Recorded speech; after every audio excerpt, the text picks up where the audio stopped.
Are you guys up on Daylan Smothers out of Charlotte, ninth-rated running back in the country, ninth-rated player in the state of North Carolina? We got John Sarian asking about Daylan Smothers. Anything on him? This is a running back. They had both Singleton and Smothers this past weekend for a big-time recruiting weekend, and I think there's a site 247. There, a lot of the guys are throwing in some crystal balls for him to go over there to Oklahoma. Florida State is definitely going to want to land one of these talented running backs after losing Baxter. I mean, you've got Cam Davis in 2024 in that class, but you need one in this upcoming class. It's really between maybe the Smothers and you got Singleton here. Both are definitely talented. I'd say Smothers definitely maybe has a little bit of more of an edge here. But this is where primarily David Johnson's got to come in and grab him. I think they have a really close, strong relationship from what I hear. And, we'll got to see if that late official visit that he was able to take helped. I heard it went very, very well, though, and it might be a race here between Florida State and Oklahoma. I know NC State is in there, and even Alabama and Nick Saban are kind of a little bit, but I think this is more primarily maybe FSU, Oklahoma, NC State at the moment. So we'll see.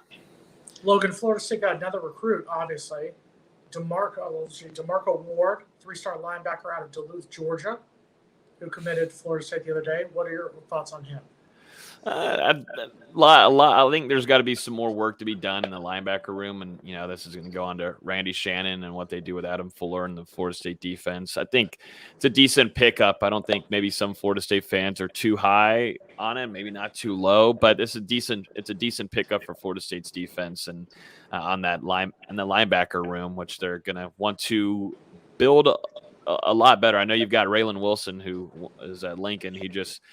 He's in your backyard here in Tallahassee and decommits from Michigan, and immediate thought from Florida State fans, oh my God, this is going to be FSU. That doesn't seem to be really the case, and that should be a problem. That should be something that needs to be addressed, and definitely a big whiff or miss there if you're not able to keep a guy that's that talented who just recently decommitted from Michigan. You're not really in this talks with him, or Florida State's not one of the reasons why maybe he's leaving Michigan.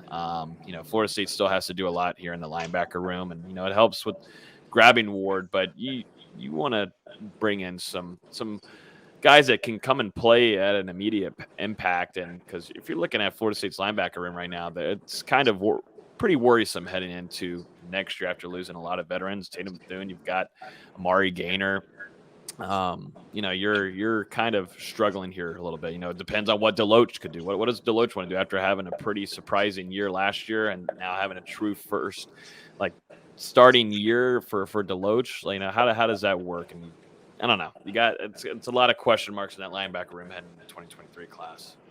They're gonna have to hit it heavy in the transfer portal, but I gotta shout out to Raylan. He's a dumb old kid.